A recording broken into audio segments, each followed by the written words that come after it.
Who today is winning with regard to our nation's policy of drug prohibition? I have 6 groups. See if you agree with me.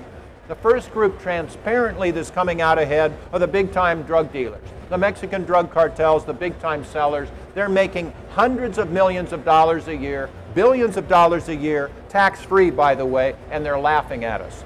No one in law enforcement, and I ask them all the time, no one in law enforcement will say that we seize more than 10% of the illegal drugs in our society, and the more candid ones will tell you the truth, which is it's about 5%.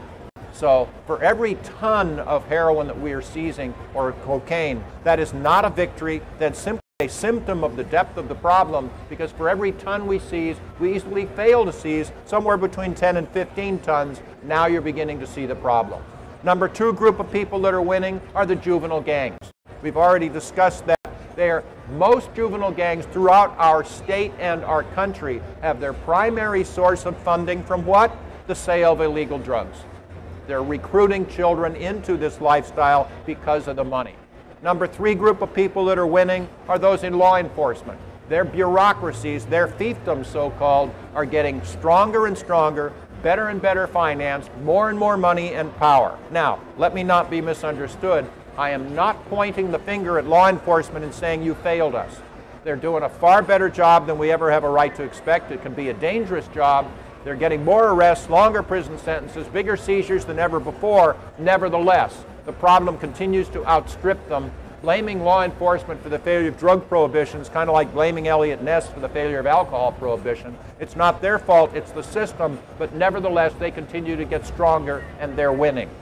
4th group of people that are winning are the politicians, the ones that get elected and re-elected by talking tough with regard to the war on drugs. Not smart, but as long as we continue to elect them, then they will continue to do that.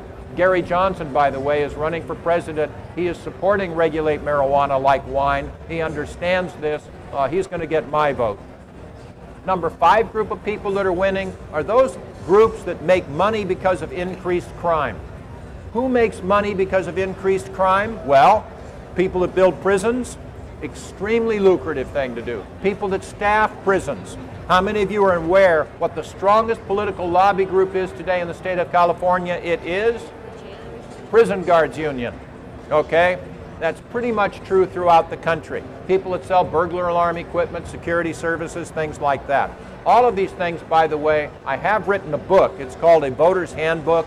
It has rather large, substantial chapters about the criminal justice system, the failure of drug prohibition. It's up here. My publisher, Kira Fulks, is here as well. If you're interested in buying a book, I'd be happy to sign it for you. So these books are available. But at any rate, people that make money because of increased crime are they're benefiting, they're winning. And the 6th group that is winning because of the war on drugs, and this is a little tougher. I know that we will never be the same in our lives after September 11 of 2001. Every terrorist organization in the world has its primary source of funding from what? The sale of illegal drugs. Osama bin Laden, the Taliban, it's clear the Taliban gets most of its funding from the sale of illegal drugs all the way down. I tell people that if the federal government really cared about fighting terrorism, they would adopt the one most effective tool, and that is take away their funding. You will always find radical people in this world that want to do bad things to good people, but they'll be far less dangerous if they don't have so much money. And I regret to tell you, and I know I'm even being taped here, the federal government doesn't care that much about fighting terrorism because they won't even talk about utilizing this most effective tool. So those are the 6 groups that are winning. Who's losing? Everybody else, particularly our children, for the reasons we've talked about.